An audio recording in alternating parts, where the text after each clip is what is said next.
Sorry about that. Thank you. Right, we'll make a start. So thank you ever so much for joining us today. This is the Will SIV visit, which should take around about 2 hours to complete, but it will go, we can go through it quite quickly because I know you've done all the database training in advance, which is really helpful for us. So thank you for that. So this SIV will take you through the protocol. We'll do all your protocol training, and we'll touch on some of the database. And if you've got any questions after seeing the YouTube video of the database training, then let me know and we can go through those in detail.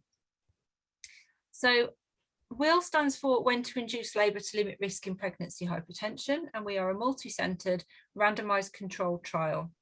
We're funded by NIHR, the Health Technology Assessment Programme, and our chief investigator is Professor Laura McGee, who she usually likes to join us for these SIVs, but she's at a conference at the moment, but I'm sure you'll meet her at another occasion. And the trial is sponsored by King's College London and also Guy's and St Thomas's NHS Foundation Trust. So this slide is just an overview of everything that we're going to cover today. We'll take you from start to finish of the patient journey. We'll talk through all the most important steps that you need to know, and we'll go through a bit of administrative boring stuff that you need to know as well, but I'll try and keep that brief. So here's the overview of the trial team. So chief investigator is Laura, and then we've got 2 strands within our team, but we work very cohesively as one unit. So the 2 strands, we have the Guy's and St Thomas's element, which is Sue Tohill, who's with us today, and she's our lead research midwife. So any clinical questions usually go through Sue. She's very experienced in her field, and she knows a lot about research as well, so she's usually your first port of call for that. And then over on the other side we've got Birmingham Clinical Trials Unit, who are based at the University of Birmingham, and it will usually be myself that you'll be in contact with from BCTU. I'm Casey Kirkham, the senior trial manager, so you'll come to me for any issues of governance, anything to do with R&D, anything to do with the database. If there's any issues with the database or getting set up with access, you can come through myself. And there's also a data manager that I work very closely with, Sean Cole.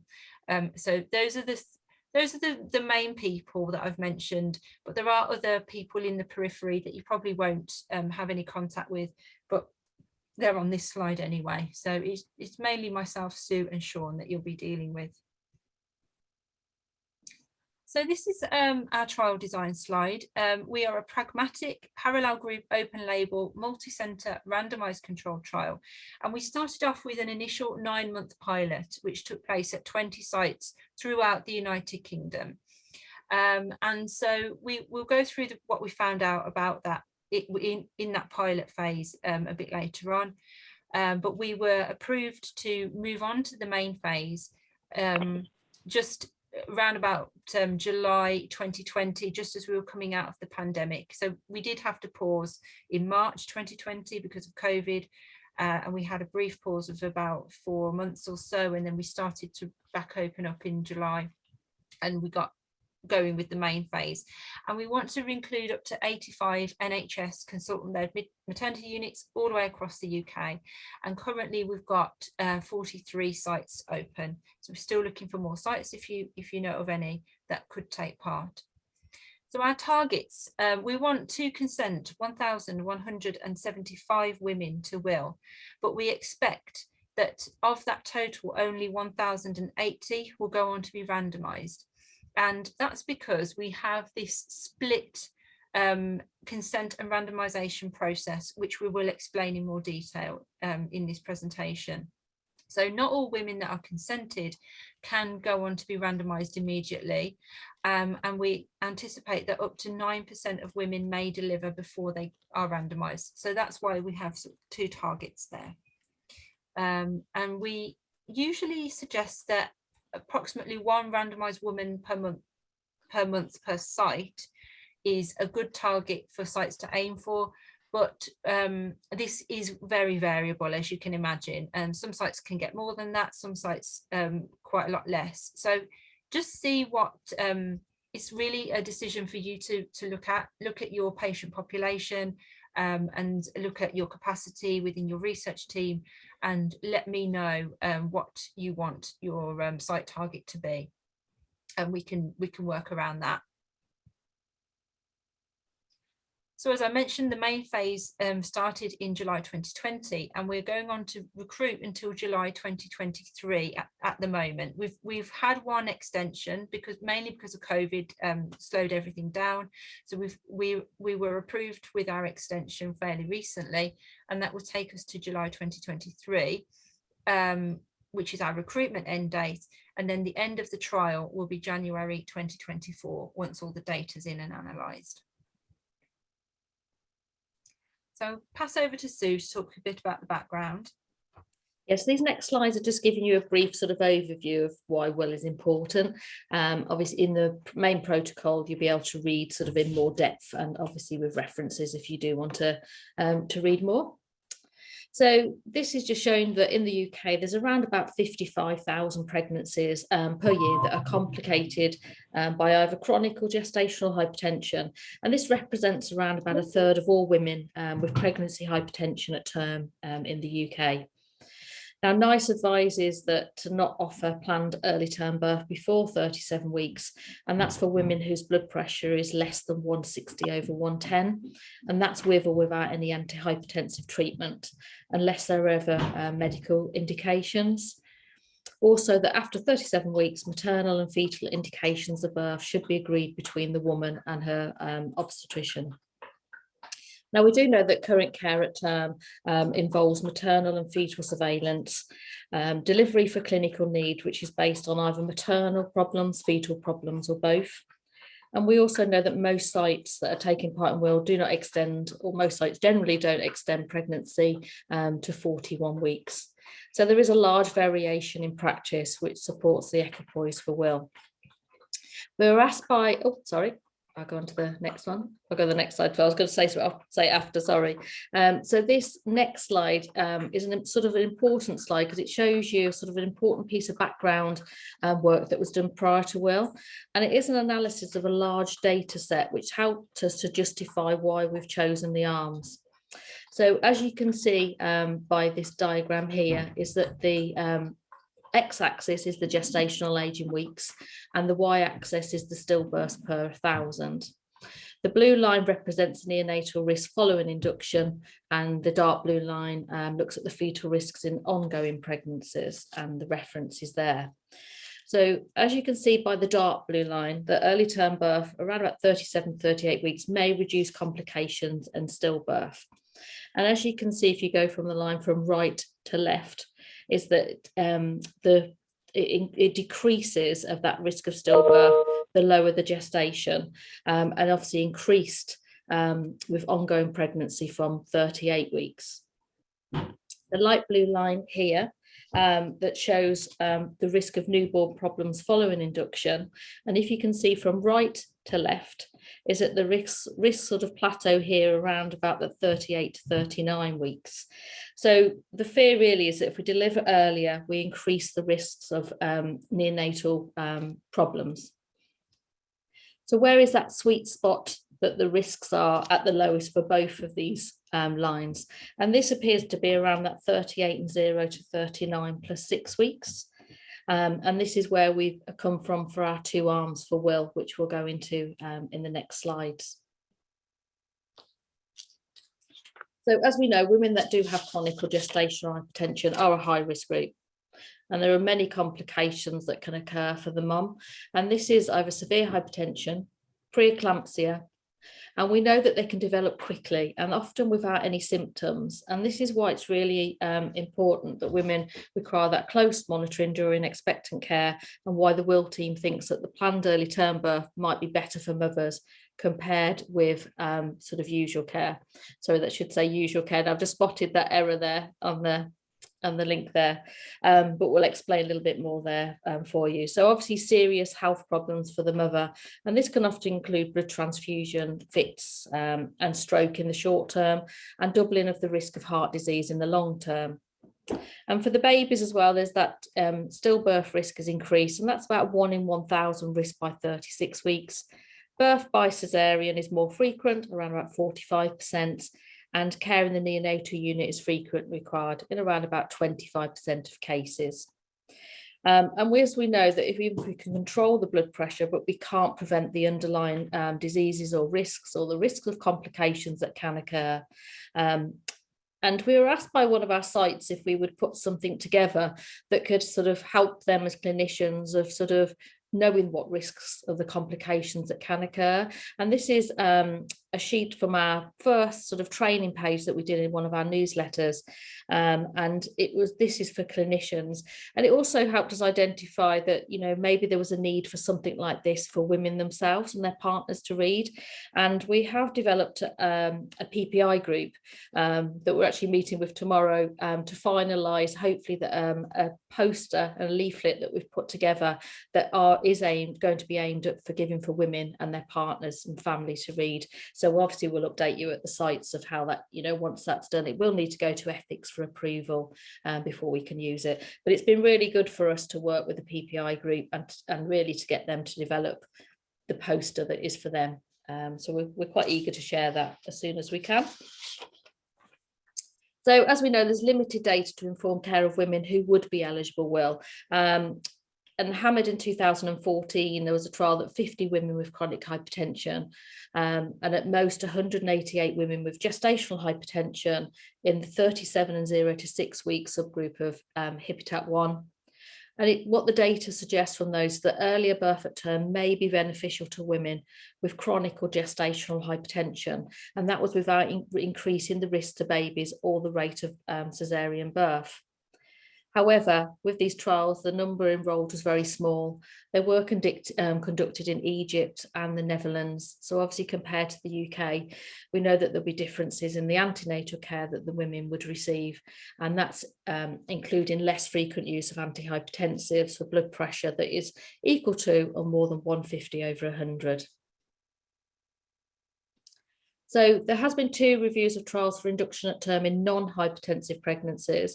And what that found, there was induction was associated with a reduction in caesareans, which we'll talk more about on the next slide, stillbirth, neonatal death and morbidity. And there was no negative impact of induction on maternal death, operative birth or postpartum hemorrhage. So this slide shows a labour induction does not increase caesarean. And this was a review of 157 trials of labour induction versus ongoing expectant care. And what you will see is that the incidence of caesarean section is reduced. And if we look at the triangle here at the top of the slide, is entirely to the left of the relative risk of 1. And if we look at the subgroups, we'll see that it's reduced, and this is reduced regardless of the method of induction, indication for induction, gestational age, definition of induction, cervical status, pregnancy risk, and parity. And the recent ARRIVE trial, which was just over 6,000 low-risk nulliparous women at term, showed that the induction at 39 weeks was associated with fewer caesareans and development of maternal hypertension. And that was without an increase in the perinatal mortality or morbidity. So often we believe the opposite, isn't it? That outcomes following induction have been compared with those after spontaneous labour, and that clinicians do not decide between induction and spontaneous labour, but between induction and expectant care that may lead to either spontaneous labour onset or medically indicated birth.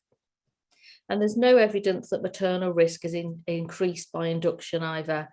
And there was a large randomised control trial that looked at induction versus expectant care, and they found that it was associated with more reassurance, less worry, no perception of a decrease in maternal control during birth. So it's really important that women know this information. As we know that the NICE guidance, the inducing labour guidance, was published as the final document in November 2021. And what that shows is that uncomplicated singleton pregnancy should be offered induction at 49 weeks. But there's no specific guidance for women with chronic or gestational hypertension. And one of the key research recommendations is what Will is answering, is that more research should be done to establish at what gestational age induction of labour should be offered in the groups of women who may be more likely to experience adverse outcomes if their pregnancy continues. There's no high quality data yet to base clinical decisions regarding timing of birth. And the Cochrane review concluded in 2017, again, that further studies are needed to look at different types of hypertensive diseases and the optimal timing of delivery for these conditions. As we said before, NICE continues to recommend discussion between the woman and her care provider. And the evidence is that we need evidence to help answer this important question for women that have pregnancy hypertension. And this is why we're doing the Will trial. So that was just a quick overview of the background. So the next slide, we'll just talk about the objectives and the outcomes. So the objectives is to evaluate amongst pregnant women that have chronic or gestational hypertension that develops by 37 and 6 weeks, the clinical effectiveness and cost consequences of 2 different timing of birth strategies. And for Will, these are the planned early term birth group, and that's at 38 and 0 to 38 plus 3 weeks gestation, or usual care at term. And on the next few slides, we'll go through what each of these arms are and what it will mean to be in each of those arms.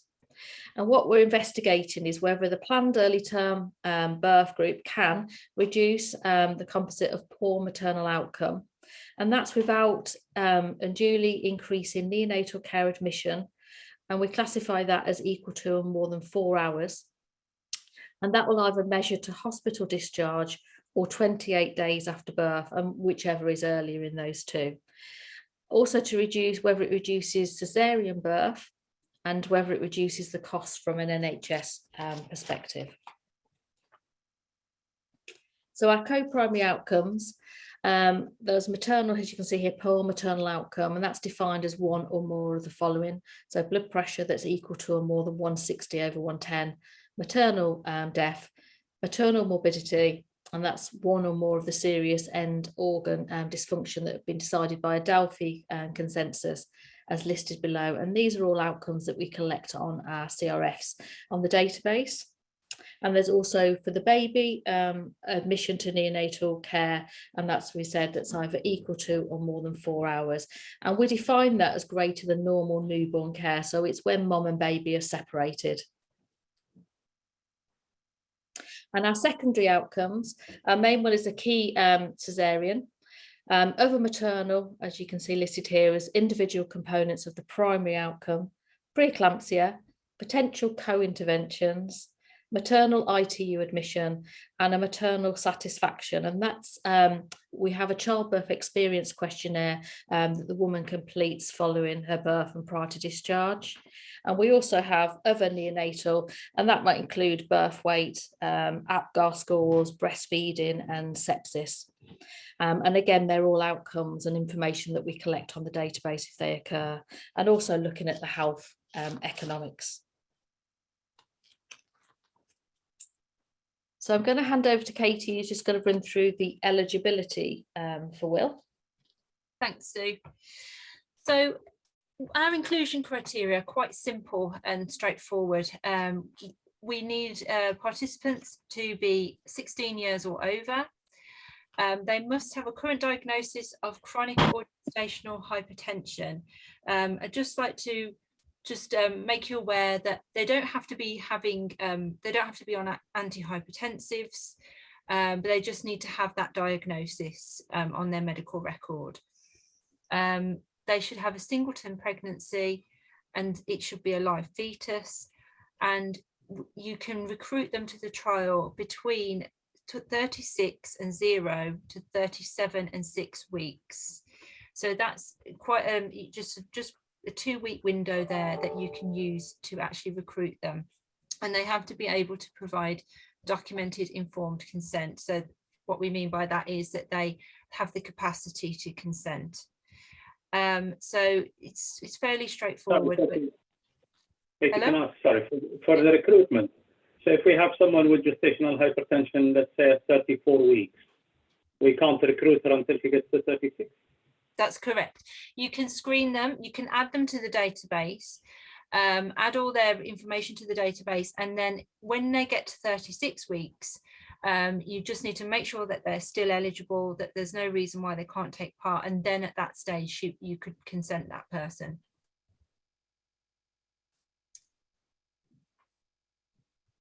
Okay, so I'm just going to run through some definitions based on contemporaneous NICE guidance, which is currently NG 133. So chronic hypertension, we often abbreviate it to CH. This is either hypertension diagnosed before pregnancy or an elevated blood pressure that occurs before 20 weeks of pregnancy, and that will be classified as chronic hypertension. Gestational hypertension, or GH, is an elevated blood pressure at or more than 20 weeks without new proteinuria, which is diagnosed as 2+ by dipstick, or more than 2+, or 30 milligram per millimole of spot protein creatinine ratio, or 0.3 grams per d by 24-hour urine collection. So those are our definitions there. So women do not need to have elevated blood pressure or be on antihypertensive medication at the time of consent, but they just need to have a diagnosis of hypertension. So we classify elevated blood pressure as 140 millimeters of mercury systolic or more, or 90 millimeters of mercury diastolic or more. So our exclusion criteria. So we've got here contraindication to either one of the trial arms. Now, one of the most common contraindications that come up is evidence of preeclampsia. If you have any suspicion that there might be some evidence of preeclampsia, then this woman is not suitable for the WILL trial. But there are some other things that come under this category that are a bit less black and white. So sometimes you might find there are certain comorbidities that you may deem to be a contraindication for that particular woman, but they're not a specific contraindication or an exclusion for the trial for all women. So what we mean by that is an example might be gestational diabetes. We are happy for you to recruit women with gestational diabetes to the WILL trial. We actively encourage it because the question of timing of birth for these women is just as relevant as to all women. But you may feel in your clinical opinion that certain women with gestational diabetes may not be included in the WILL trial, may not be suitable for the WILL trial. So it's really a decision that for you to make at site level. But if you feel that this woman can be included, then please do consent her because the question is relevant for these women. Another example of that might be obesity. So again, it's not an exclusion, but if you feel that it means that participant isn't suitable, then you can classify it as a contraindication. So we do leave that decision up to you. Other exclusion criterion are severe hypertension, which we define as blood pressure above 160 systolic or 110 diastolic. But if their blood pressure falls below that level and becomes controlled, then you can recruit that participant to the trial, but you can't if her blood pressure remains elevated at the point of consent. Also, any major fetal anomaly that's anticipated to require neonatal unit admission, they're not suitable for WILL. And if they're already taking part in another timing of birth trial, the one that springs to mind is Big Baby, then you can't recruit her to WILL as well. And again, this is the note underneath: women with comorbidities, for example, diabetes, are not excluded but you may choose to not enrol them in the trial if you feel they're unsuitable. Okay, back over to Sue. Thanks. So this bit is just going through the participant journey and really thinking about how it will work at your site and where you will see women, etc. So we'll go through that. So this first slide just really shows you've had the database training, as you said, and you've watched the YouTube videos for that, and this is just really to show that we capture all of our information for Will really on the database itself. So hopefully we've made that really sort of easy for you to collect, and this is just sort of quick there of showing what comes up. So this diagram here is in our main Will PIS. And this is really what this sort of section will just going through. As Katie said, it's confirming that the potential woman has chronic or gestational hypertension that is diagnosed and documented in her medical notes, maternity notes. Assessing for eligibility is checking that they meet the inclusion and exclusion criteria, and that's at the time of consent, and then again at randomization. And we'll talk about the randomization process for Will and the 2 timing of birth arms in more detail.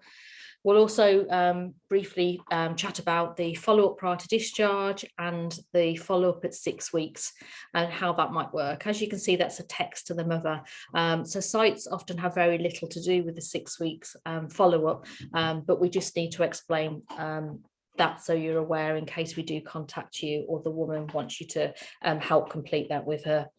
Also, the pink box at the end is the long-term follow-up, and this is an option that's on the consent form that's optional really, and they're not obliged to initial that they're happy for any long-term follow-up. For Will, we don't have any at the minute, but it's just really they'll be asked if they'll be willing to be contacted in the future, and this is about other studies that might require collection of new data, and that might be from them or their baby and their long-term health.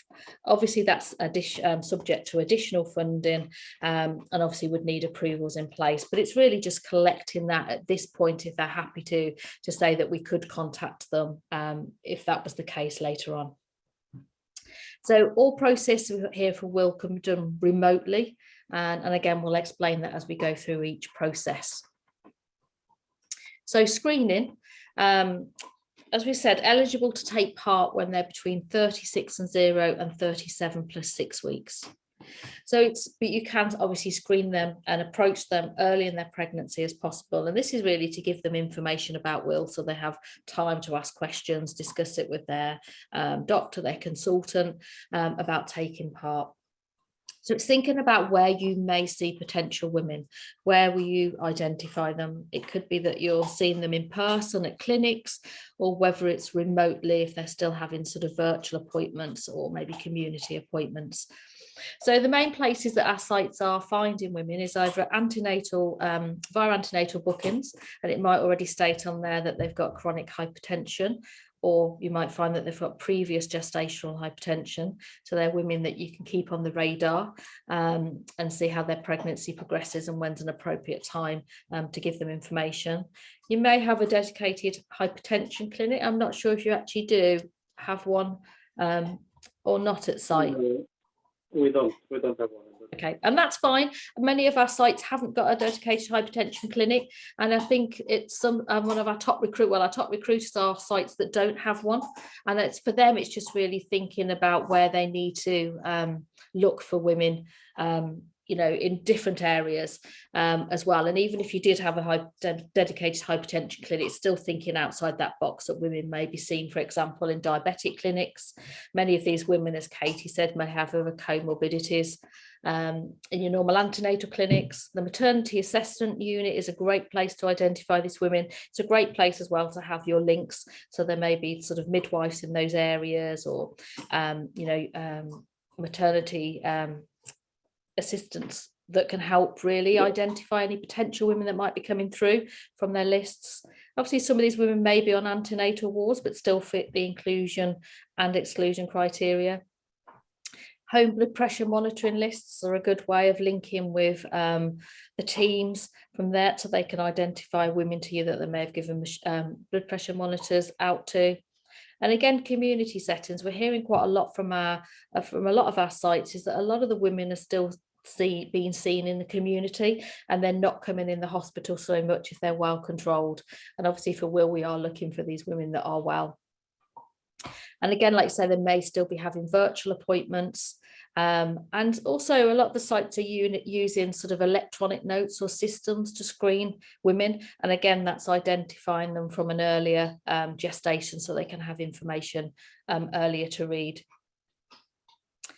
So the information that we have for Will is we do have a Will introductory pamphlet, and at the minute we have that also available in Polish. Not sure if that will help you at your site, but it is in Polish. We did a survey a little while ago that sort of, we kept being asked about whether we had our information in other languages. And Polish was one of the top languages that sort of came out of this survey that we did with our sites. And we thought we'd start with Polish first and see how that went. So that's what we're currently doing with that at the minute. We've also just developed some short videos of the introductory pamphlet that will be available as a YouTube link that you can sort of give to women, and they're in Urdu, Bengali and Punjabi, and obviously they'll be sent out to sites as the links as soon as we can, and Katie can do that. And again, it's trying to see how they're going to work first in those languages and whether we need to develop them in more. So obviously feedback for these are really great. And the introductory pamphlet really is just a real basic introduction to Will. It just sort of talks about what Will is, what the two arms are, and whether they would like more information and who to contact at site. The Will PIS is the main information leaflet that all women need to have read before they can consent to taking part. And you can give this information at any gestation. We always say if they're earlier, start with the introductory pamphlet, but if you want to give them both, that's absolutely fine. If you want to give them, sort of just one of the information leaflets, that's okay. Or they may not want to read the introductory pamphlet, but just the main Will PIS. And also we have that you can actually post them out to women. So you can post them, you can email them, you can attach them to any electronic systems that you use. We use Badgernet at our trust, and we can actually attach the information, the leaflets, via the leaflets that way for women to read. Give them a call and ask if you can send out some info. There is a screening, consent and key baseline variable form, and we always say that any women that you screen, whatever gestation, and we do have sites that screen women that put them on very, very early, maybe from about 12 weeks, 14 weeks, 20 weeks, 34 weeks. So, however you feel, you want to add on to the screening forms, fill out one for all of the women that you do screen. And just some sort of a point there is that the study number is generated when that form is saved. And it's the same number that will follow them throughout Will if they continue to take part. If they don't, then obviously the form is just sort of locked if they're not able to take part. So if you do see potential women that are less than 36 weeks, when you do fill out the screening form on the database, it will pop up some questions asking whether the woman may become eligible for Will at a later point. And if yes, is she willing to be contacted at 36 weeks to 37 plus 6 weeks? And if you do answer yes to those, what happens then is that a reminder emails are sent to potential eligible women to you at sites when she reaches 35 weeks and 37 weeks.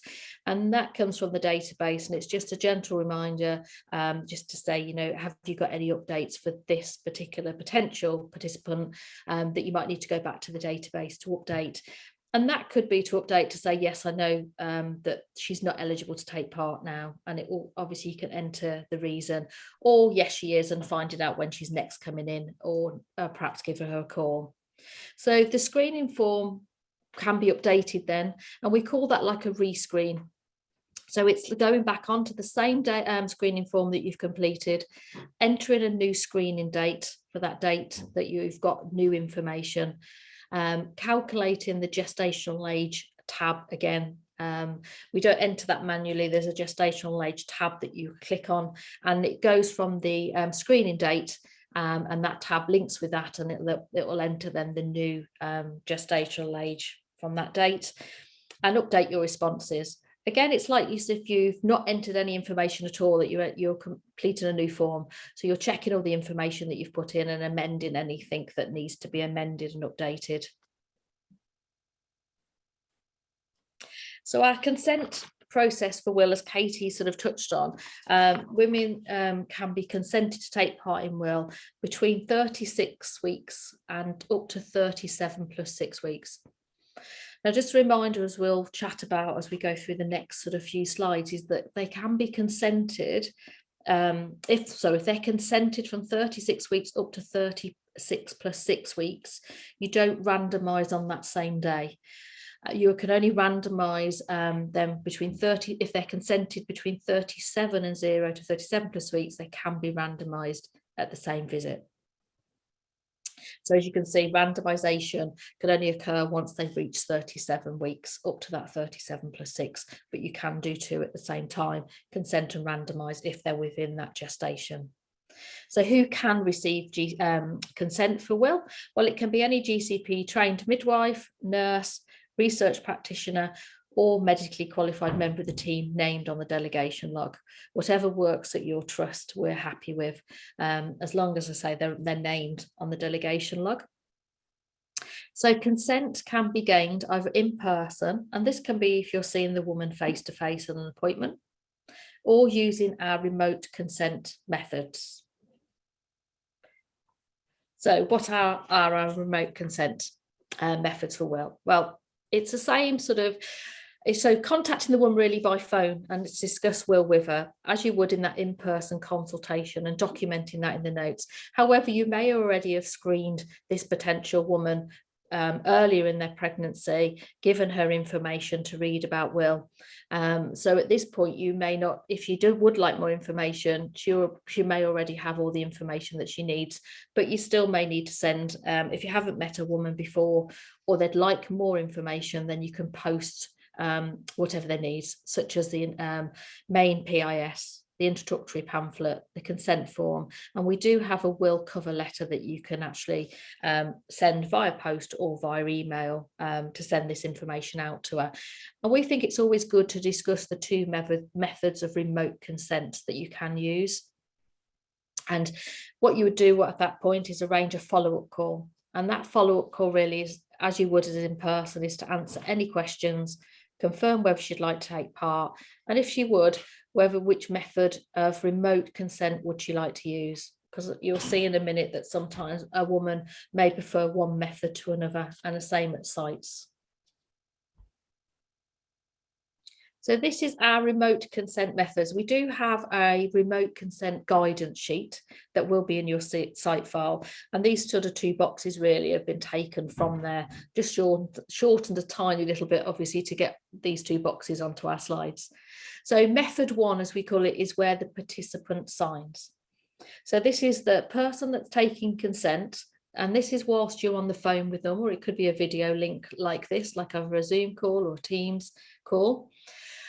Whichever you want to use, and they would have the consent form in front of them, and obviously so would you, and you would discuss each of the statements on the consent form, and you would ask the woman to initial the box next to each one.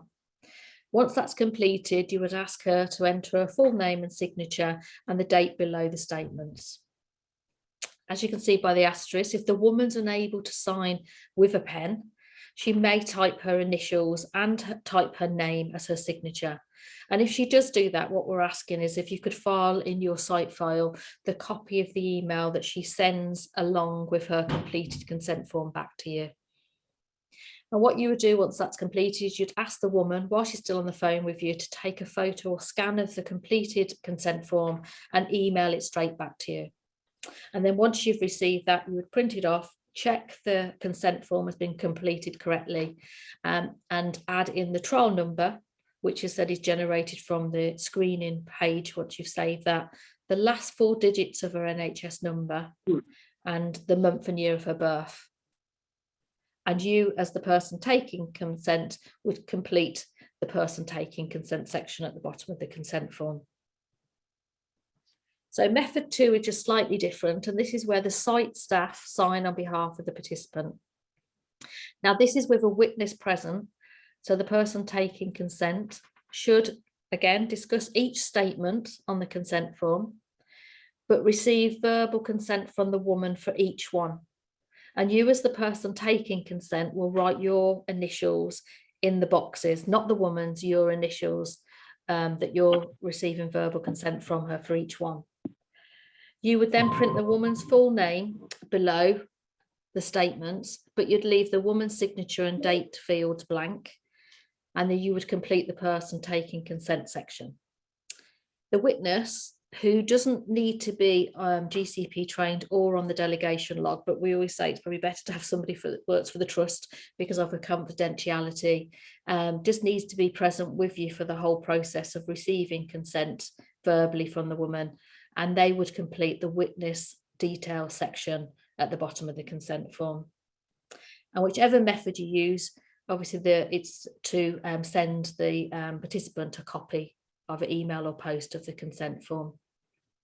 Now, with will, as we said, all processes are remote, and you may be seeing some women still face-to-face, but you can actually use a combination. So if you do see women face-to-face and you're not seeing anyone remotely at all, then you can use both methods. We have sites that sort of receive consent at face-to-face appointments. We see some sites that do see women face-to-face, but use the remote methods.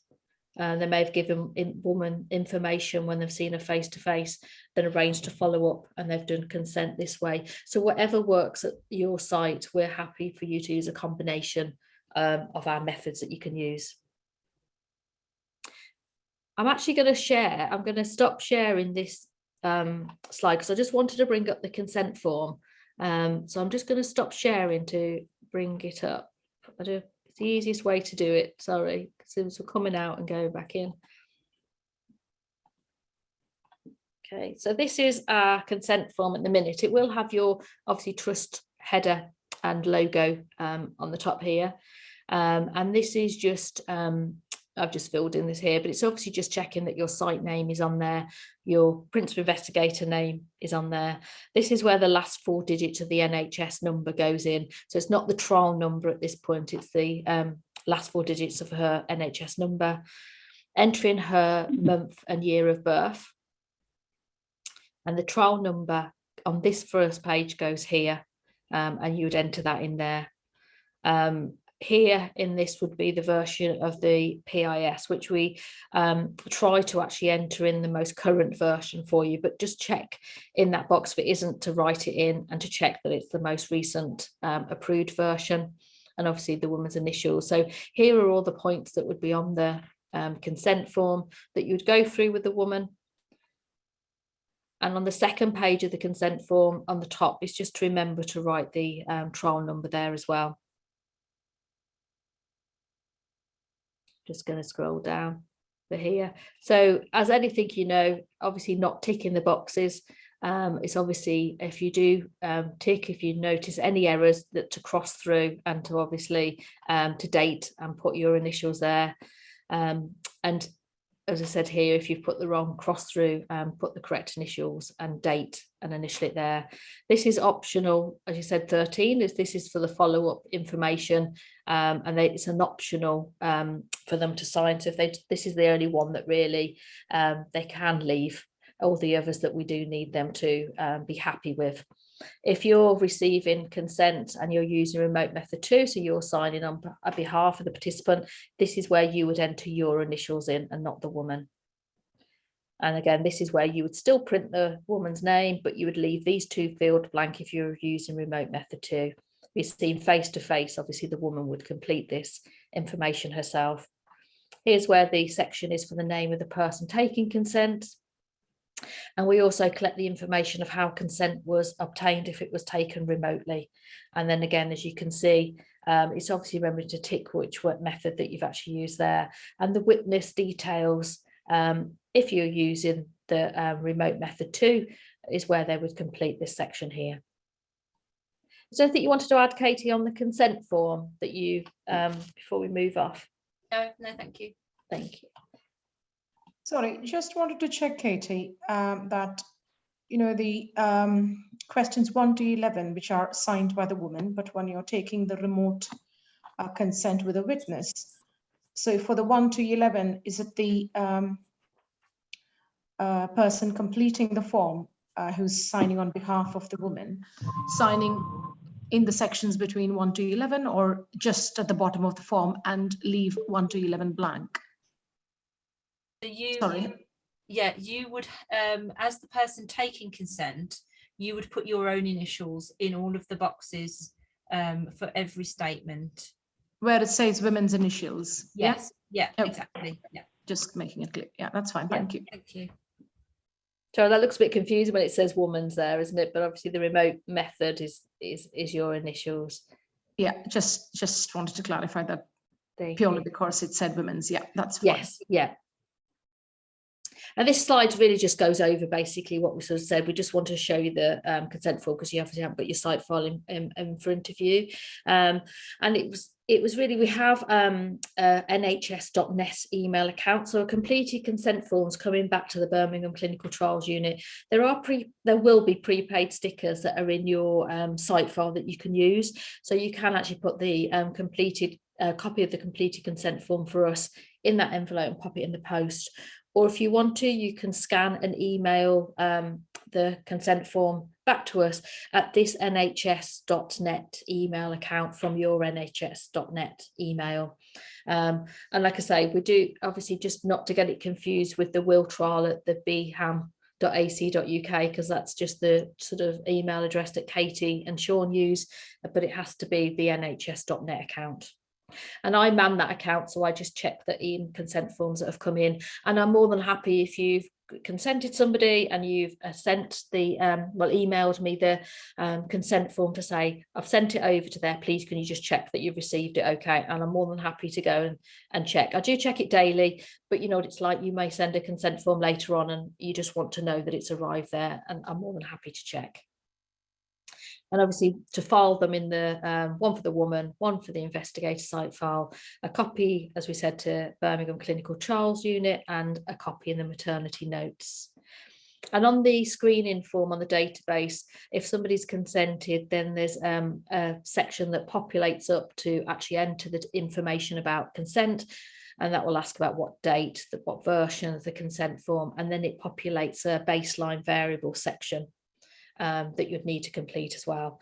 We have two letters, which you'll see when you get your site file, that there's a consent GP letter and there's a randomization GP letter.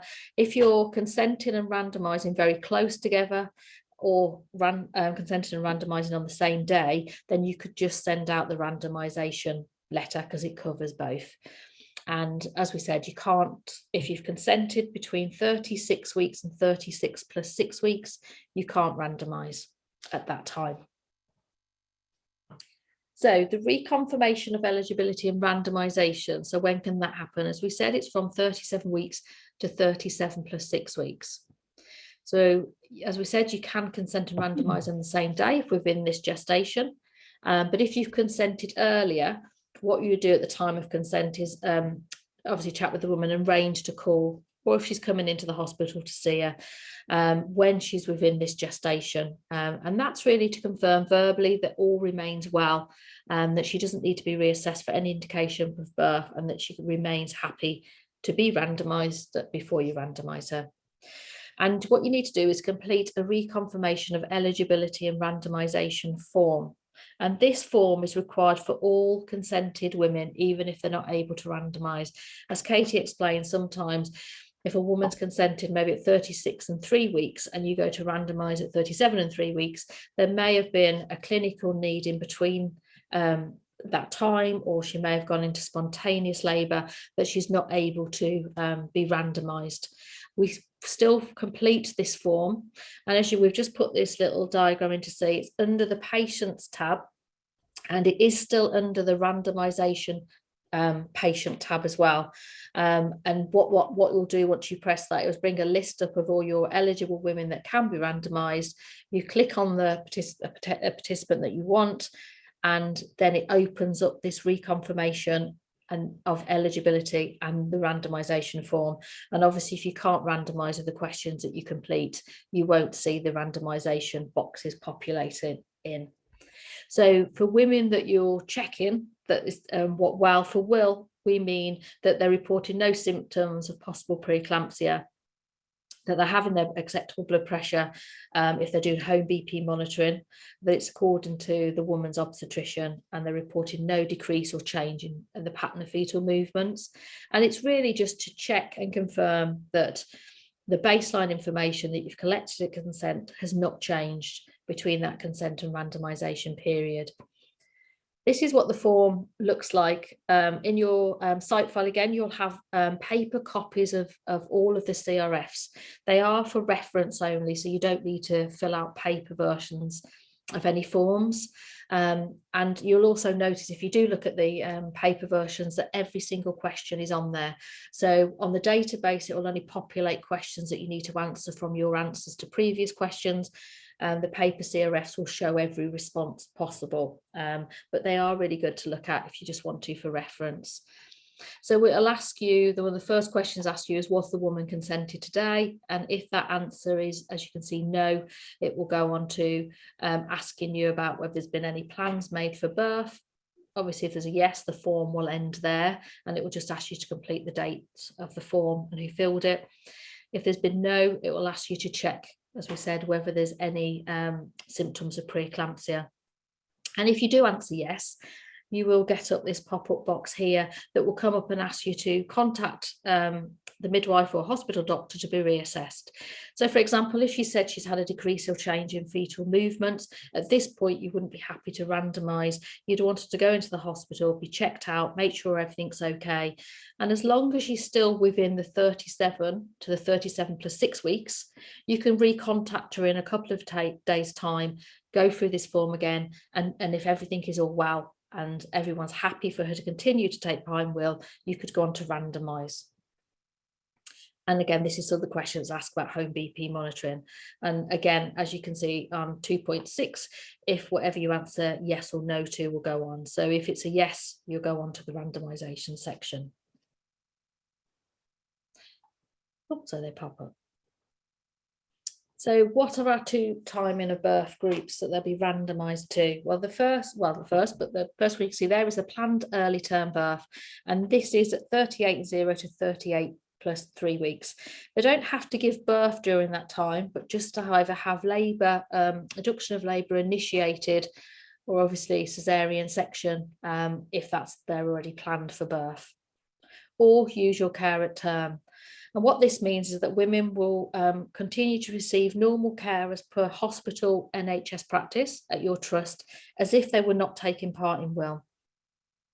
And this would be with maternal and fetal monitoring, waiting either spontaneous labour or birth indicated by clinical need. We've put together a will eligibility sort of guidance for this usual care at term. You will again notice from your site file is that we have actually changed this arm. It used to be called expectant care at term to at least 40 plus 0 weeks. And we've changed that from some of the information that we've been gathering from sites. I mean, the NICE guidance brought out a draft document that sort of recommended birth from 39 weeks, which seems to, though that's not in the final guidance and it's never sort of been acknowledged that was ever in the draft guidance. And also we've noticed that clinical care has changed, maybe from that, that we've changed our arm really to match what goes on within clinical care. And this is why we've called this at usual care at term.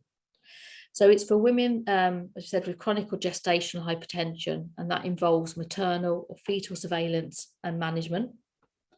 And this is part of an integrated package of care based on current NICE care pathways.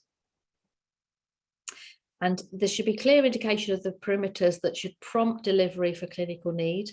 And that could be severe hypertension or preeclampsia. So for will, we consider the usual care at term arm to be either awaiting onset of spontaneous labour or undergoing elective caesarean or induction of labour in the absence of clinical need after 39 weeks.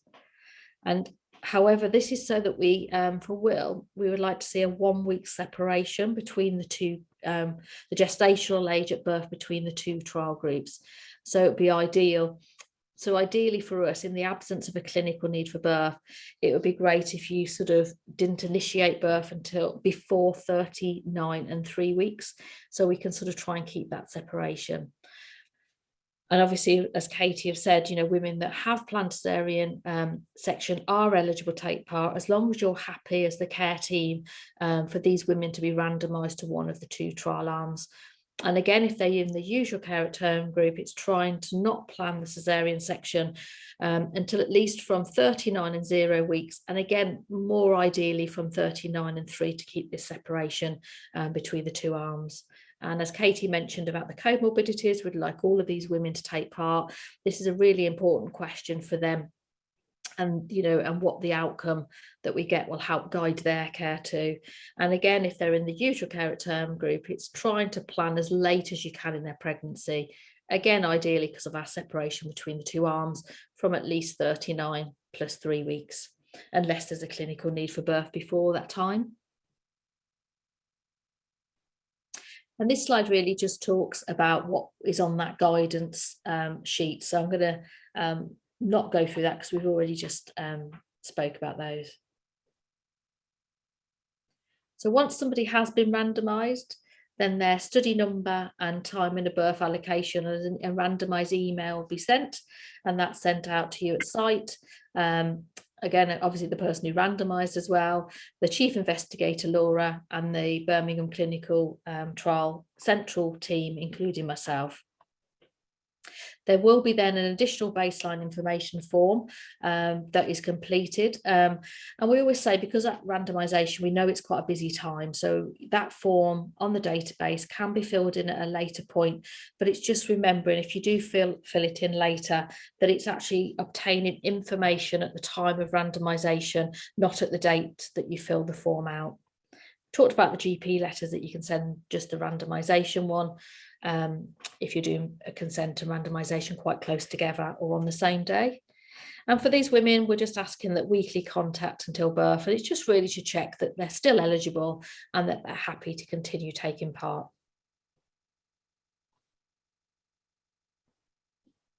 So I'm just going to hand over to Katie.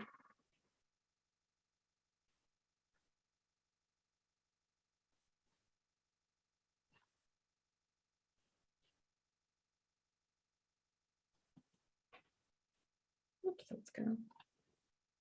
Has Katie gone now, I think, isn't she? Yeah, I think she's gone. I'm just sorry, I'm just gonna, can you hear me still okay? Yep, I can. Sorry, I'm just gonna go back to sharing. I think Katie's gone, hasn't she? So I'm just gonna carry on, if that's okay. I can't see her. Yeah, I think she's disappeared, hasn't Yep. she? Hang on, just find that one. I can't see the chat when the thing is, so that's sorry. So I'm just gonna. So this, you know, as we said before, sometimes women can't be randomised, as we know. There might be reasons that they've been consented to will, but they can't. And this is just some of the reasons that we've seen. They may have developed preeclampsia. They might have had an antepartum hemorrhage.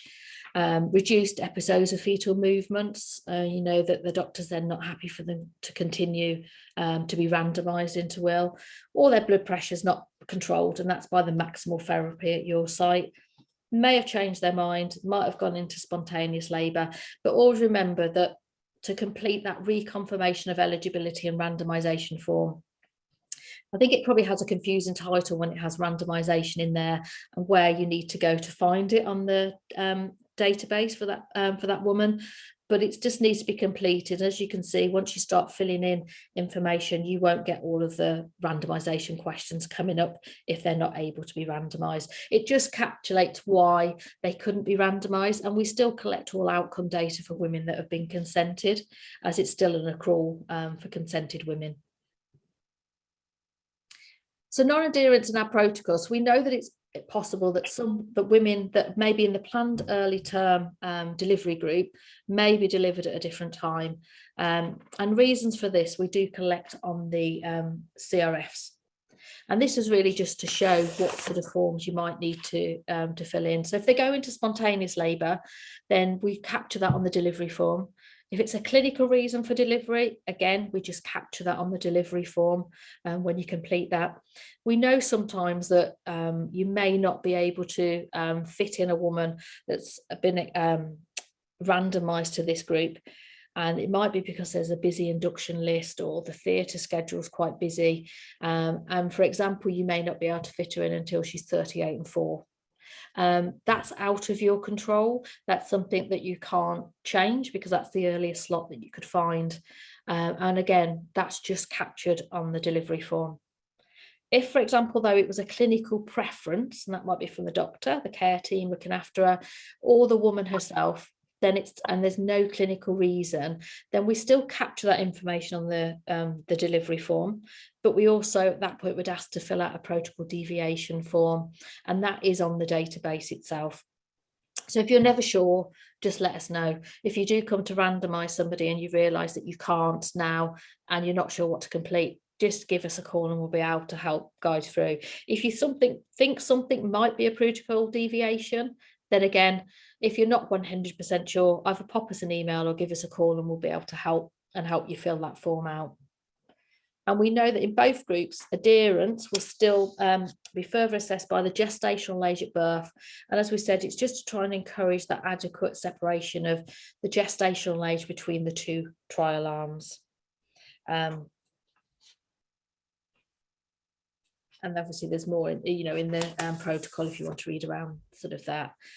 So this is the follow-up questionnaires, and this is for randomised participants only. So for women that have just consented, we do collect outcome data, but we don't ask you to collect information on the follow-up questionnaires. So there is a childbirth experience questionnaire. Now this is a paper form, and that's because it's given to the woman to complete prior to discharge home. And this is asking about her experience of her birth. And it can be something that you may, if you're seeing the woman face to face, you may give her this form to complete, give her to keep for her to complete once she's had her baby. It might be that you know that she's coming in and you can go and give it to her after her birth. You could send it to her via post. It's just finding a way that you can collect this information really from her. However, we do know that this woman might come in and deliver over a weekend when you're not working. You may have forgotten to give her the questionnaire prior to you being off. So it can still be posted. So you could give her a call, ask if would she like to complete it over the phone with you, which you can do, or does she want it posted out and then she can post the completed form back to you. You would then enter the information onto the database for this form when it's filled out via paper, and then keep this as your source document in your site file. There's also a 6 weeks questionnaire, and this is sent out by a company called Text Local, and this is sent out 6 weeks after birth. So you'll see by the messages here, just to show you what sort of the woman will receive. So this is the text message on the left that she will receive.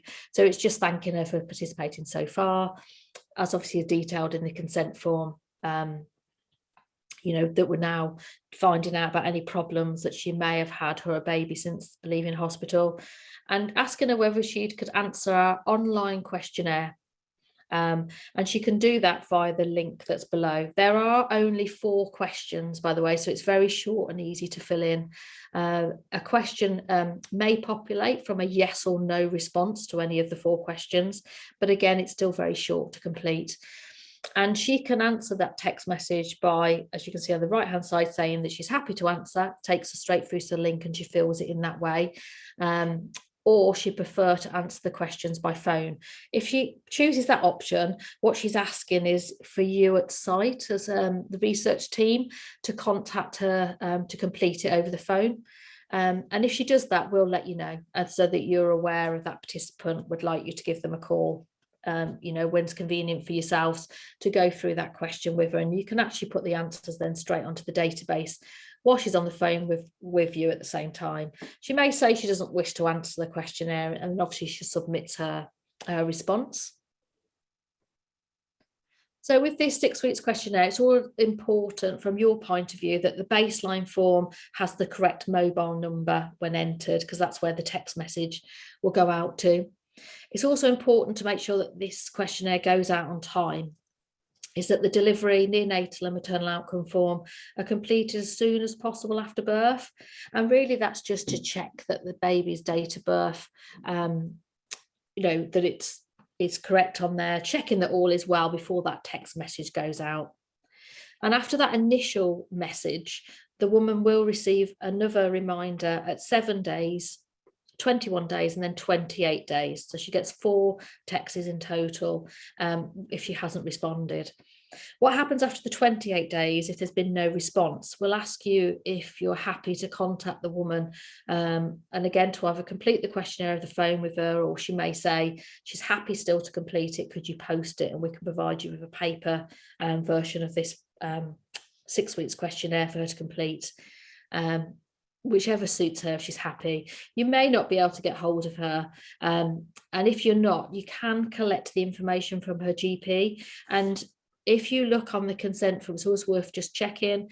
She should have initialed or verbal consent for point 6, which is that she agrees for her GP to be contacted, and obviously to let them know that she's participated in will.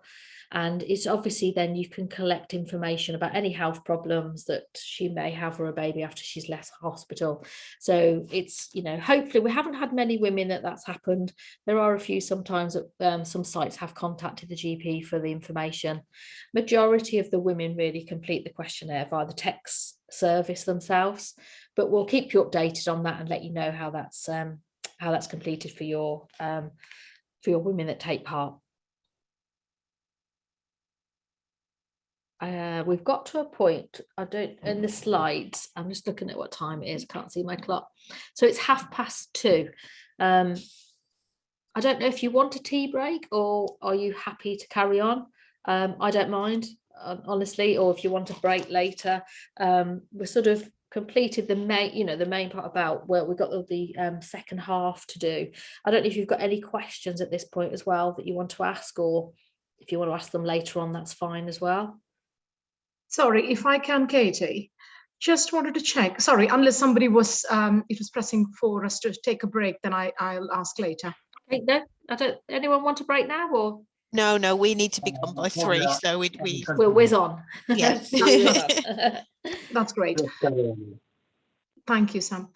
No, just wanted to check, the 6 weeks questionnaire and quite a few things for the woman to complete. Yes. Would all that have to be completed for her to be deemed as that she is participating or completing her, for completion of recruitment?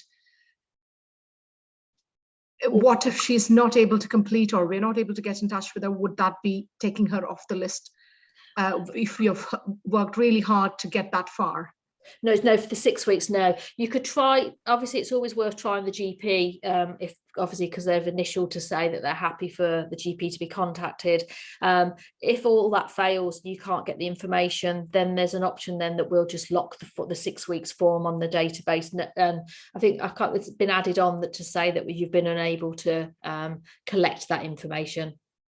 So they're still in the trial. We've still collected all the other information, but if it's the 6 weeks you can't get hold of for whatever reason, then that's fine. We'll just sort of, the same with the childbirth experience questionnaire. If it's been missed before she's gone home and you've tried, or you can't get hold of her and you don't want to try again because you feel, then that's okay. We'll just put down that, you've been unable to get that information for that form.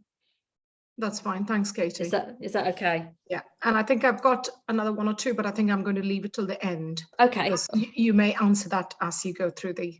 Okay, and if we don't, just ask at the end and we'll be able to. Will do. Thank you. So it feels like it's like whizzing through everything, isn't it? Because we know you're tight for time as well, but obviously the questions are really important. So this is just this is documentation, really, what you would normally do. Obviously documenting in the notes. Includes everything that you can see here, the date of approach to will, what method you've used. Remember, you can use face-to-face over the phone, you can use remote methods, a combination, whatever suits you and that particular woman. What version of the PIS or introductory pamphlet you've used, even maybe in a different language, if you've used the Polish one, date of consent, including the version, method of consent, again, which method that you've used, who's received consent, and if you've obviously used a witness, that you've entered the name of the witness, and whether you've used remote, which remote and verbal consent.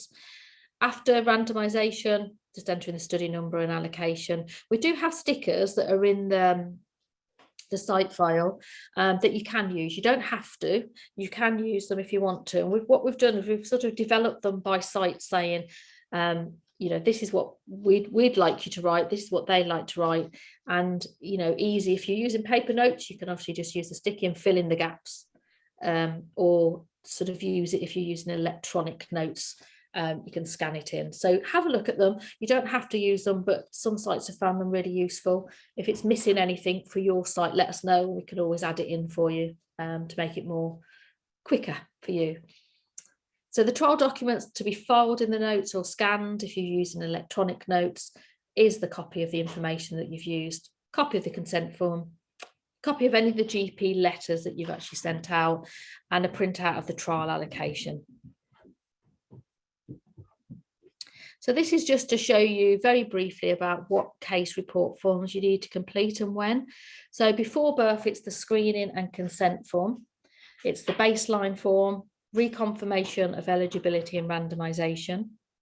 So after birth, it's the maternal and fetal surveillance and antenatal care form, delivery form, maternal outcome and postpartum management, neonatal form, and obviously for the woman would fill the childbirth experience questionnaire and the 6 weeks postpartum form.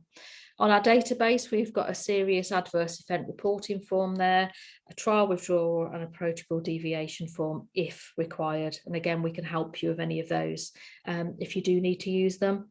Again, you can see by the little stars is that if women are only consented and not randomised, they won't complete, and you won't see them in the list of participants. Assessments for that participant is the maternal fetal and surveillance form and antenatal care form, childbirth experience questionnaire, or the 6 weeks postpartum. So you'll see on the database for each participant, you'll see in the list on the participant assessments, you'll only see the list of all the forms that you need to complete. So you won't fill any forms that you don't need to. So in the maternal outcome form, when that's completed, there's two sections on there that need verification of the data that's been entered. And this is for purpose of the maternal co-primary outcome. Now, there are only two sections on that form, and it's the abnormal lab tests and the maternal complications. So if you enter a tick to one of those, what it does, it then asks you for the date that it first occurred, whether that was before birth, after birth. And if you did take yes to those, that information would be, you get a prompt that would come up to say that that data needs to be verified. So how does this process work? So you complete the form as normal. Now, if you've not answered yes to anything in those two sections, then you don't need any of the other data on this form verified by someone. So you would enter the data as research staff and at the end and save the form. So say, for example, you have ticked that they had a PPH in the maternal complications, then that would need verifying. So who can verify the data that you've entered in those sections? Well, it can be the research nurse, a midwife, a doctor, trials research assistant, or a member of the R&D team. We've tried to make this quite simple, that it can be other members of your team that may work in other teams that could help. They do have to be masked to the participant, well, the arm that the participant was allocated to, and not been involved in her care. So they still need to be GCP trained. We still need in Birmingham a signed and dated CV. And they have to be named on the delegation and the training logs for task I. And they can just have that task. So you may, for example, know that a research team and another team is happy to do this for you if needed. It won't be for every participant. It might be for none of your participants, that they're happy to have that task allocated to them. And for anyone that you ask, if it's, say, for example, a research assistant or a member of the R&D team, that they're trained in checking medical notes against the CRF, and that's on-site training. So how? So once you've entered the initial data on the database and you realise that there's something that needs verifying, what we always suggest is that once you've entered that source data, so for example of a PPH, when it occurred, if you can print out the page of the off the electronic system that you got that information from, or photocopy the page of the medical notes if it's paper version, and redact all of her information off, apart from showing that that occurred. You could enter the trial number on, so obviously you know who it's for, and ask then, that can be then ready to give to somebody to ask to check that information. It doesn't have to happen on the same day, because you may have to go off and find somebody to ask to do it that's on your delegation log, or there might be a member of your team that's actually on annual leave and you know they're coming back next week and they won't know what that arm that woman's been randomized to. You could ask them to do that as a first task before doing anything else on Will. And there's a verification sign-off section on the bottom of the form. Now you'll only see that section if you've entered anything in these two sections. You'll see on the form, it will just be like a normal standard form with just who's completed form and the date, unless there's anything in these two sections. And when that happens, another verification section will populate in. Now, the person that does that for you, if you need to do it, has to log into the database themselves, go onto the participant number, go onto the maternal outcome page. And for some members that are on your delegation log, that's all they'll be able to do. They won't be able to go onto any other forms to look at. So that's that form. We haven't had any issues so far with this. We did initially think that maybe some sites would struggle to have somebody who's blinded to the arm that the participant's in. But I think because we've opened it up to more people at sites that can do this task and just have that task only, then it hasn't been an issue. And like I say, it might not be for everybody anyway. And if you do have a problem and you can't find anyone to verify the data, then please let us know and we'll be able to help and guide you of the next process to do. So have a look at that on the database as well, to see what I mean about what that looks like. I don't think Katie's back, is she, at the minute for safety reporting? So I'll carry on with the safety reporting, and if Katie's got anything that she wants to. Oh, you're there. Yeah, I can't see you there. I was talking on mute again, sorry. Was you? Yeah, I couldn't see you pop up. You come in at the right time then. I did, yeah. Thank you for taking over briefly. Okay. I'll go into safety reporting now. So because we are an interventional trial, we do have to report any adverse events. So the GCP definition of an adverse event is any untoward medical occurrence in a trial participant which is identified at any point from randomization up until 6 weeks postpartum in the Will trial. So from that point, between that randomization and 6 weeks postpartum, any AEs need to be reported. And that's everything. So it doesn't necessarily have to have a causal relationship with the intervention. So because we know that this population of women are quite high risk for AEs and SAEs, we have made it a bit more streamlined, that the process you don't need to report loads of SAEs. So we'll explain how that works. We've got two types of SAEs in Will: protocol exempt and expeditable. But we only require a report, an SAE report, to be submitted for ones that are not protocol exempt, so for the expeditable ones. So what do I mean by protocol exempt SAEs? So these are the sorts of things that we expect in this population of women. So we know that there'll be quite a high proportion of preeclampsia. We will see quite a lot of PPH and NNU admissions, for example, and there might be lots of other things that occur in this population of women. We're expecting these things to we've prepared for it, and we're collecting these outcomes on all of the case report forms. So we'll know about them basically. You don't need to report a separate SAE form, and they form part of the primary and secondary outcomes. So just complete the case report forms and we'll get that data about all of the AEs that have happened. So other things that are protocol exempt are things that are unrelated and related to the woman's routine care. So for example, that might be an admission for cesarean section, or it could be a hospitalization for worsening pruritus. So they're not related to the trial, or they could be related to the woman's routine care. And we collect that sort of thing on our case report form. So we are collecting that data. So what should you do? So if you get a protocol exempt SAE, just record it in your medical notes as you normally would, and then comment about the causality as categorised in the will protocol.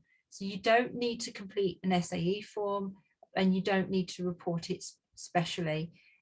More details of that are in the protocol. It's section 9 of the protocol if you need to know more. If you're ever unsure, just give me and Sue a call and we can sort it out. We can let you know what to do. So expeditable SAEs, we don't expect that we'll get many of these, and so far in the trial we haven't had any, so touch wood that, you know, that continues. But these are include but are not limited to maternal death, maternal stroke, stillbirth and neonatal death. And we know that sadly these sorts of things do occur occasionally in this population of women as well, but they are thankfully quite rare. But we still need to know, obviously we need to know if they happen, and we need to assess their relatedness to the intervention. And so for these sorts of things, we do need you to report them on a special SAE form, which is actually on the database itself. But if ever you think you've got an expeditable SAE on your hands, the best thing for you to do is let us know first of all, and we can advise you what to do. If you can't get hold of us, by all means report it on the database, because there is you've got 24 hours according to GCP in which to report an SAE. So the important thing is that you report it, but do let us know, because we can advise you on how to do it and if you need to do it as well. So yeah, it should be reported within 24 hours of first becoming aware, and you should also report it to your own trust. And I think you've probably got your own local policies to follow in that case. As soon as you report an SAE on the database itself, so you just log in, select SAE form and start completing it. As soon as you save that form, we will get some automatic emails that get bounced into our account. So I'll get one, Sue will get one, and the will trial inbox gets one as well. And I think Laura, the CI, gets one. So everyone is aware that there's an SAE that's been reported. So if you haven't told us about it before, that's the point, that we'll know about it. And if you've got any related reports that help to back up the SAE or back up the information that you're putting in the database, if you could redact them of any identifiable information and email them to the will trial inbox at nhs.net, then that'd be great. That can just support with the information to go with the SAE. And it doesn't have to be the PI that completes the SAE form, but the PI will need to log in at some point and confirm that the information entered on the form is correct, and that they will need to define the nature of the seriousness and causality of the event. And more information is in section 9 of the will protocol. And as I say, as soon as you've saved it, we'll all get an email alert, and we'll all be aware of what's going on. We'll probably give you a call and help you out at that point. And also document in your own medical note systems as well. If ever you're monitored, you know, that might be checked in the medical notes. So you follow up any SAE until it's resolved or until it's stabilised. And the follow-up information is provided directly on the database as well. So you don't need to create a new SAE form in order to do a follow-up. You click directly into the existing SAE form and update it there. And then the CI will categorise the causality and expectedness independently, but the causality will not be downgraded. For any unexpected related SAEs that occur, BCT will report them to all the necessary people, the PI, the CI, the rec and sponsor, within 15 days. Hopefully this won't apply, because hopefully you won't get one, but you never know. And I'll just go through trial withdrawal. Again, this is a rare event, so hopefully you won't get one, but if you do, there's a withdrawal form on the database as well, similar to the SAE form. You just click into it and complete it and save it. So women are free to withdraw at any time after consent or randomization, and they don't have to give you a reason if they don't want to. But if you can ask them a bit of information, if they're happy to divulge, that would be great. And if you could complete the withdrawal form, that helps us to know what information we can collect from them and what we can still use, if anything at all. So the trial withdrawal form determines what information we can or cannot collect and use from the point of withdrawal. And you'd complete it if after a woman's been consented, if she declines randomization, that would be a withdrawal. And also complete if she does not want her data used at any point after consent or randomization. So for some women, they may not be happy to go through with the randomization, but they might be happy for you to carry on collecting outcomes of the pregnancy. So these questions will help to determine if you can do that. So, but again, any questions, come to us. And this is what the withdrawal form tends to look like. It's all very easy yes no questions, and it will sort of direct you to the most appropriate question as you go through. What's that there, Sue, that you've circled? That just, yeah, because you were saying it sort of allocates, doesn't it, what type of withdrawal it thinks it is from what information that you've put in, and that just shows that what if you know what would an example of just what you might see. You might not agree with that, so if you do go back and look at your responses or come to us, as Katie was saying, sometimes it's not a withdrawal, so if you're not sure, just ask us, and then we can help you if you need to fill one in. Yeah, thank you, Sue. I'm going to go past that one. I'm just looking at what time it is, Katie, for a minute on my. Can we skip some slides, because we've only got about 10 minutes really, haven't we? And yeah, to ask questions. So this slide here about the pilots, I'm not really going to go into much about it. This just shows you, once you get the slides to have a look at, it's just really what our pilot phase is, how many we had consented, some of the issues that we sort of came up that we have addressed now in our main, not issues that we need to address for recruitment, but really what sites were telling us, like I said, about women not perceiving themselves as high risk, what we put together as training, what we're working now on with our PPI group. Some of the papers that we've looked at, because induction of labour, women sometimes say they don't want to be induced, and we'll show you in a slide in a minute about why that's quite important. And obviously we spoke about contraindications to one or two of the trial arms really, and that we would like these women to take part, and obviously helping to address issues that have come along like that. So I won't go through each of those slides in depth, because I think we've sort of spoke about it as we've gone along. Any questions from those? Do you want to show the adherence report, Katie? I think I'm just happy to say that, you know, we do issue quarterly adherence reports to sites, and they're designed to be helpful. They're designed for you to see, you know, how adherent your participants are to the protocol, to see if there's anything that you can do to improve on that, or if you need any help from us to advise you on that. But we will issue these to you 4 times a year.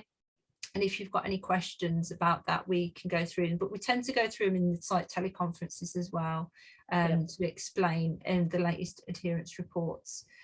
So I'm happy to just skip through that, I think. And I think the same with this one, isn't it? I think the adherence report just shows really, isn't it, the women that want to wait for spontaneous birth, is it around about 70%, isn't it, in the old expectant care arm, sort of needed some intervention. And this is why induction of labour came up, was important, sort of, and we wrote a paper around about what induction of labour leaflets are at sites. Green light, anything you need to explain on the green light? I'm happy to put all this in an email to Dal and to Tanya, but basically, in a nutshell, Sue will give you a call, which she'll arrange with you separately, just to go through and make sure that you know what you've got to do, and if we've got any questions. And then it's just a case of going, I'll send you some work to do and to send me through, and then waiting for R&D to issue the C&C and complete the contract. But I can go through that in a separate email. I don't need to go through it here. Okay. That's fine. The delegation log? Yeah, I will just a quick note about the delegation log, because we find it is a bit of a nightmare document that sites often make mistakes on, and I don't blame them at all, because I think it is a really bit difficult to understand if you're not looking at it in, you know, if you're just glancing at it and completing it, then it's a bit of a nightmare. So I just want to draw attention to the fact that the first box, the date of signature, obviously is the date that you've signed and of that person's signature. Simple, you'd think. Next box is so the green box is when the from date is the date that that person started working on the trial. Then the PI must sign, and then the date of the PI signature. Okay. And then the blue box, obviously, make sure all of the tasks are allocated to somebody. And then I think task I is special because, as Sue mentioned about maternal outcome review and sign off, that can be someone separate from your team who perhaps doesn't know anything about Will, but they can do the maternal outcome sign off if they're happy to check the medical notes against the database. So you can do that. I'll let you decide how you want to do that. And then this box at the end, please don't complete it until someone has finished the trial. So the to date would be the date that that person stopped working on the trial, then the PI would sign, and then it's the date of the PI signature. So generally those boxes are left blank. And then the bit at the bottom where the PI signs, again, don't sign it until the end of the trial, and we'll tell you to sign it. We won't do that slide because you've just done that on that one. That's just it verbally, isn't it, on exactly reading. And just to go through the training log, there is a separate training log. If someone needs database training, then please tick that column. We won't issue database training to anyone who hasn't ticked the database training column, and that person must have watched the YouTube video or gone through training individually with another member of staff. So, and just to complete that, and we can sort out access for those people that need it. And of course, we also need everyone's CVs and GCPs. Can you just tell me, Tanya or Doubt, how often do you renew your GCP training at Brussels Hall? Do you know, is it 2 or 3 years? It's 3 years, if I remember right, Katie. Sorry. Oh, it's 3 years. Thanks, Manjula. 3 years, that's fine. Yeah. Just and we do get a refresher, a reminder from Dallo Leslie. Perfect. Okay, 3 years. That's lovely. That's it. Yeah, so site PI responsibilities. Obviously, you're delegating, the PI delegates these responsibilities to members of the team, but ultimately they retain the responsibility. So for training of research personnel, the welfare and medical care of the trial participants, the delegation of informed consent, and etc., etc. Everything on that slide. Yeah. Monitoring, again, I'm going to whiz over because we don't monitor every site. We monitor probably about 4 sites per year. You may never get selected. We kind of select at random unless something's come to our attention that we feel warrants a monitoring visit. But for most of the time, we just select a couple of sites at random. And at the moment, we're just doing it remotely. Although you being local, you might get a face-to-face one. Who knows? We'll see we'll see what suits everyone at the time. But yeah, so we would do. We regularly check the database for queries, and we do that every few weeks. So we'll probably send you emails if we notice anything that needs checking on the database. But that is just done routinely for all sites. But if you get a monitoring visit, then we would select a particular participant and we'd go for everything in depth for that participant. But I would let you know, if you get selected, we can go through that at the time. And then just quickly about study closure. As I say, the end of recruitment is next July. End of trial would be the January after, and we will submit a report to an end of trial notification and notify everybody about that. Archiving is for 25 years after the end of the study, and you'd need to archive all trial documentation and source documents, and we'll let you know when that begins once you've closed down. So publication slides, again, I won't go through too much, but we have done a couple of papers so far that we had obviously with our pilot study group, and obviously now the Will main study group. So if we do write anything, we always ask for feedback, and obviously that you're happy to be sort of named on papers that we have there.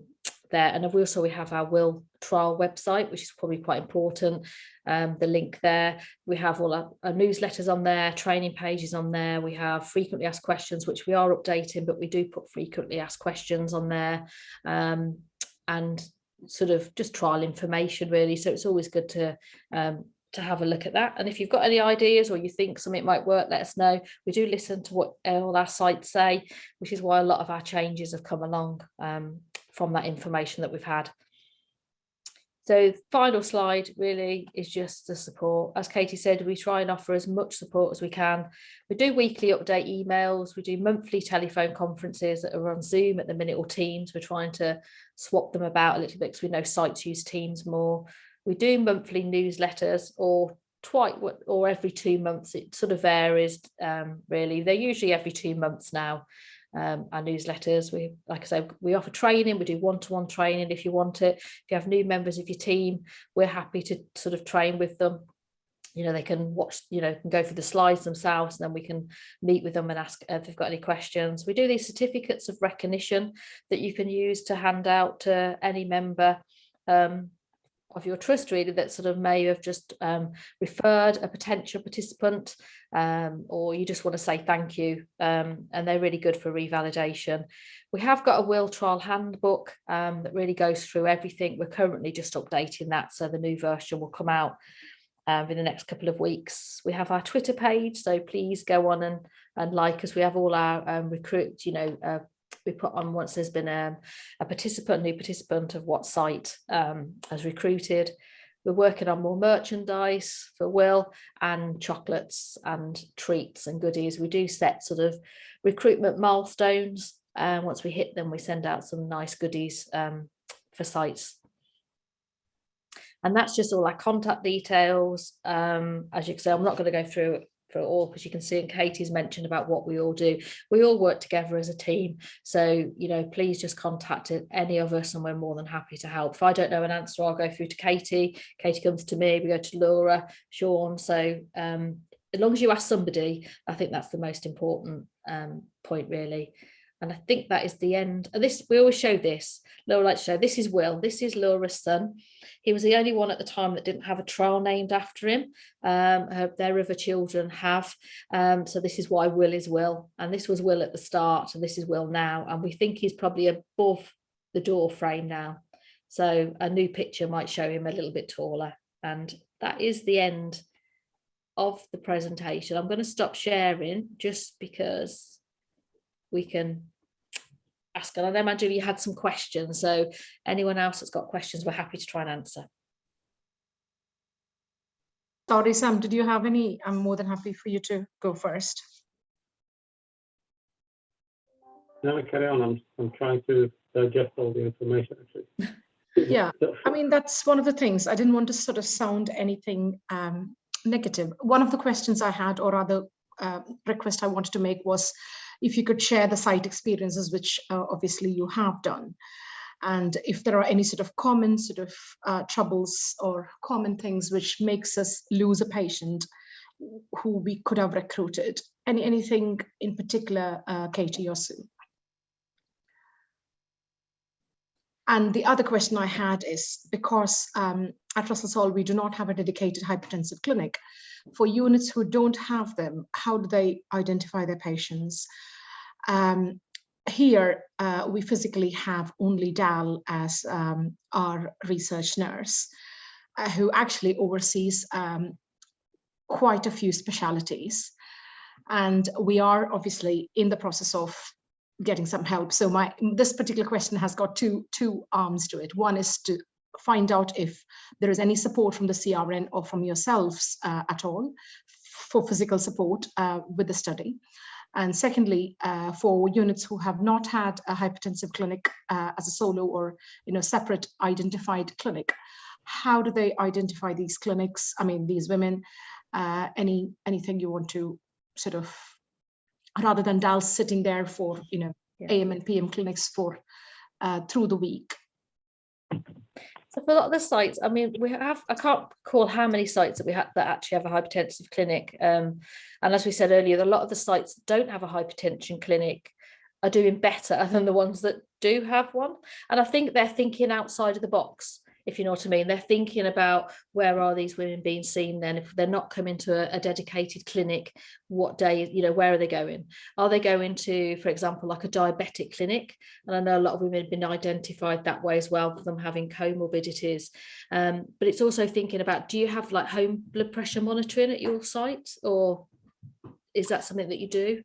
We do a combination of home blood pressure and our day assessment unit blood pressure monitoring as well. Yeah, because that's really a good sort of resource of sort of identifying potential, of getting good links with the teams that sort of do that and provide the monitors.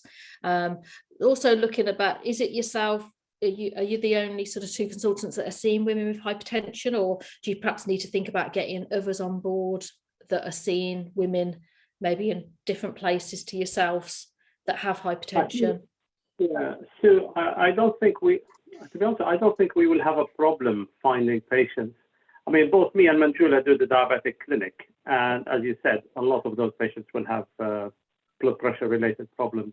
Yeah. So I'm sure we actually, at the start when you said some sites recruit 1 patient a month and see what you think, and I thought, gosh, we could do maybe 5 a week. But then when I looked at the amount of paperwork, probably I would stick to 1 a month.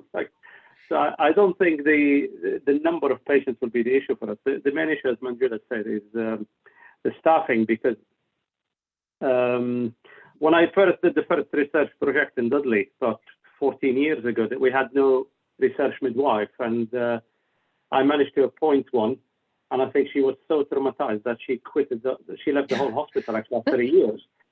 And then I wrote a job description and I interviewed for a second one. She did a year and then she left also, and then a third one left. So I don't know what probably the job is too demanding. And I think part of the problem is that historically they never gave them enough time in their jobs to do the research by their lead. So she will be given like half a day a week, which might not be enough to follow these patients. And I don't think Dal will be able to cover for all that, really. So we will need to look in-house, actually, what we're going to do about that. I don't think that's the... And also, I know you said about the paperwork, we've kept it as short as possible. It's very simple and quick to fill in. And sites have sort of so far have expressed that it's, it's simple, it's easy, it's not taking them too long to fill in. So we've tried to keep that, because obviously, being a research midwife myself, of knowing, what the sites probably want. We've worked with sites to help develop that. So hopefully that's not too much of a problem with. Yeah, I mean, definitely the fact that it's all done online is an improvement on the previous studies we did, actually. So I was wondering if we'll be able to get even a shorter version of this presentation. I'm thinking probably we could do a small presentation in our governance meeting to try to lure 1 or 2 registrars to join the team, actually, try to convince someone. And that does help, having more on board with you. And Laura, the CI, she's obviously, because she hasn't met you, she will want to at some point say hi and hello and, welcome to Will. She's more than happy as well to speak at anything that you've got, to just very short, even if like 30 minutes chat if about someone from the team Will. would like to present this to the whole department, that would be great.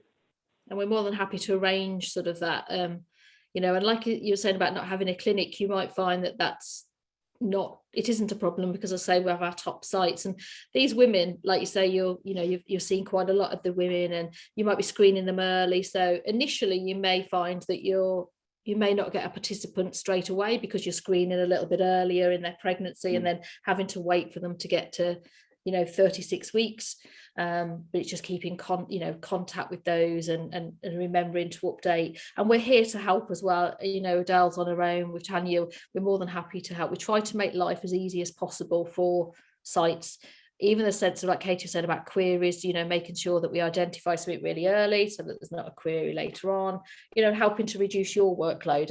And a lot of our sites that do really, really well have only got one person, one research midwife, one nurse. One of our top sites only has one research midwife, and she only works part-time, and she's managed to work around that. So hopefully we've made Will simple and easy with the documentation.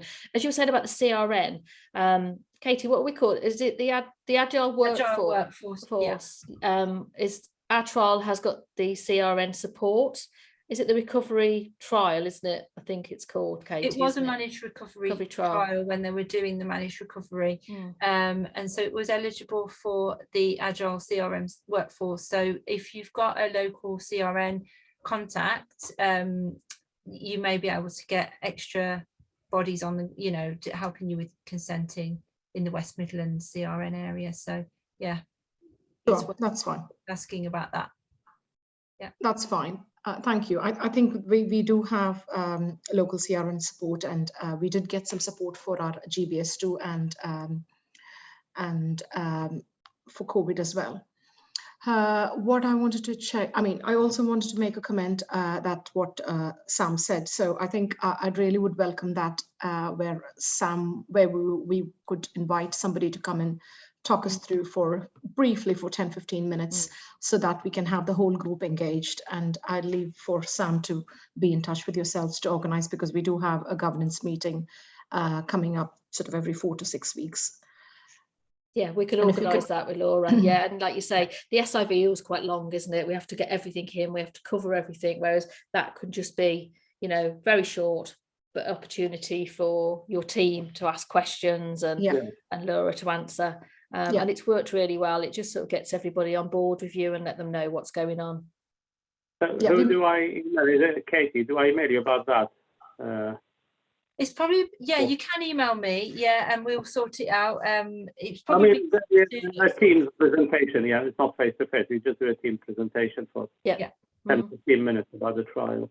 Yeah, I could organise that, isn't it? Yeah, I'll go through Laura's PA and we just organise that, and then you know, if you've got some good dates that you've got them on as early as possible for me to chase that up with the PA, I can get that in for you. And as you say, it's virtual, so it's much easier to arrange than it is as a face-to-face. So that's great.